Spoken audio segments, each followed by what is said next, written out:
The world is changing fast, but you can learn it at a slower pace. Special English. Please note that the following stories are read by AI, but all information has been written and verified by professional editors. You are listening to Special English. China's Shenzhou 23 space station crew has completed emergency decision-making assessments and tests on emotional states as part of a broader effort to study how long-duration space flights affect behavior. The trio have been aboard the Tiangong space station for nearly 2 months. One of them will stay in orbit for 1 year to conduct China's first space human research program and collect data on the longer-term flight of astronauts.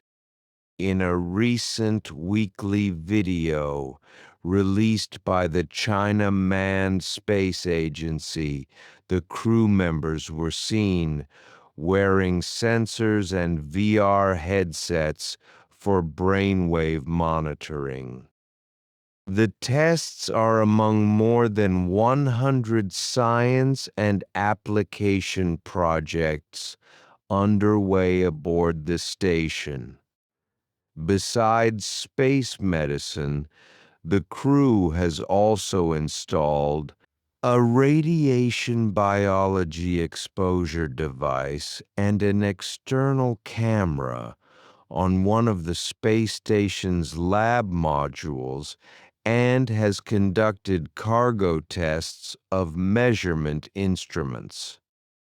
According to the agency, a new type of energy storage battery will be tested in orbit, with results expected to support future upgrades to the space station.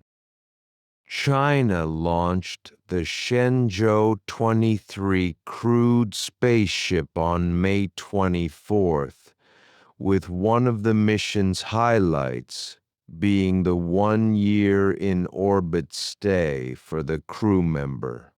As the country advances toward its goal of deep space explorations, long-duration missions are expected to become more frequent, placing increasing demands on the physical and mental resilience of its spacefarers.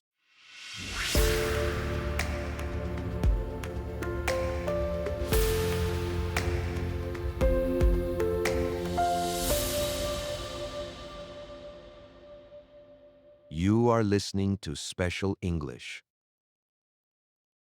China has unveiled Fenghe, an open-source large language model dedicated to meteorological services, and launched a global open-source initiative for this model.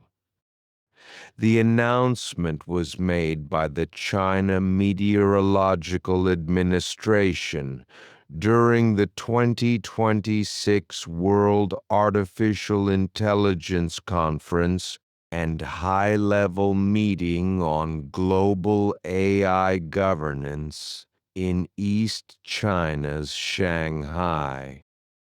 Developed by the China Meteorological Administration, Fenghe is trained on 50 million tokens of meteorological service data and integrated with authoritative weather datasets to support weather forecasting, risk assessment, and meteorological services. According to the administration, Fenghe provides personalized weather information, service recommendations, and risk alerts for users in China. Its international version has also been incorporated into the United Nations Early Warnings for All initiative, offering weather consultation and risk analysis services in Chinese and English. The Global Open Source Initiative aims to enable developers worldwide to integrate the model into a wide range of applications and promote an open AI ecosystem for meteorological services.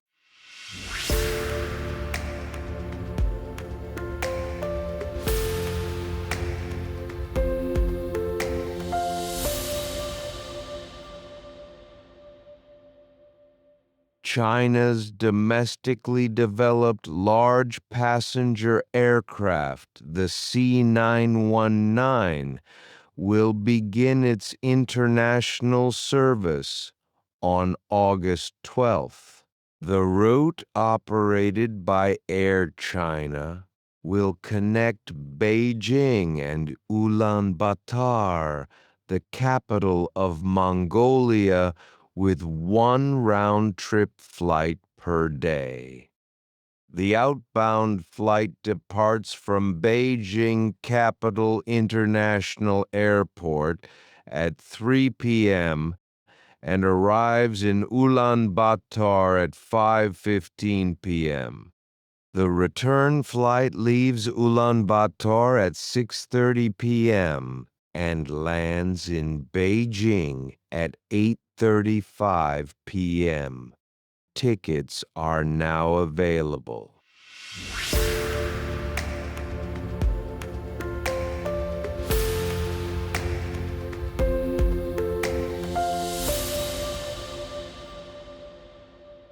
You are listening to Special English.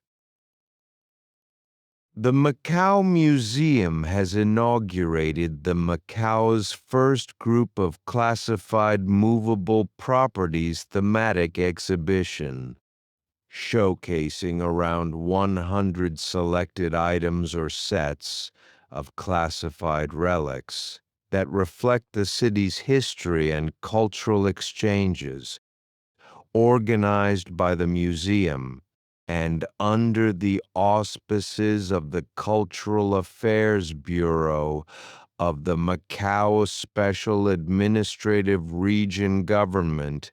The exhibition is divided into 3 thematic sections and features crack porcelain, handicrafts, paintings and calligraphy, antique maps, textiles, and statues.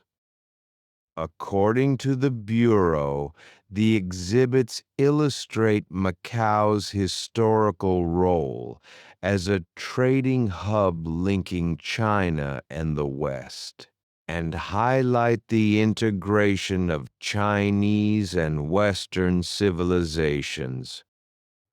The exhibition runs from July 11th to August 16th. The Macao Museum also launches virtual tours of the exhibition through its official website. That is the end of today's program. I hope you will join us every day to learn English at a slower pace.